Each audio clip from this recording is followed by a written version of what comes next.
جب انسان کے پاس علم تھوڑا ہوتا ہے، مقدار اس کی کم ہوتی ہے، مینٹل ہورائزن بڑا لمیٹڈ ہوتا ہے، تو وہ تھوڑا علم اسے بہت دکھائی دیتا ہے، اس کا اپنا مینٹل ہورائزن بڑا نیرو ہے۔ جو علم بڑھنے لگتا ہے اس کا مینٹل ہورائزن براڈ ہونے لگتا ہے، تو جو مینٹل ہورائزن براڈ ہوتا جائے گا اسے اپنے پاس جو علم ہے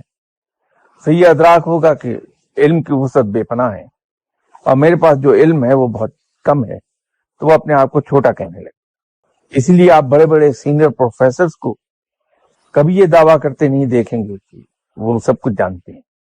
جیسے پروفیسر حفیظ ہیں، ان سے بات کیجئے تو وہ فوری طور پر آپ سے کہیں گے کہ صاحب ہیومن اناٹمی بہت وسیع سبجیکٹ ہے، ابھی تک انسان اسے 15 یا 20% سے زیادہ ایکسپلور نہیں کر پایا، تو ہمارا نالج جو ہے وہ تو 15% سے بھی کم ہے، ابھی بہت کچھ ایکسپلور کرنا باقی ہے، بہت کچھ جاننا باقی ہے۔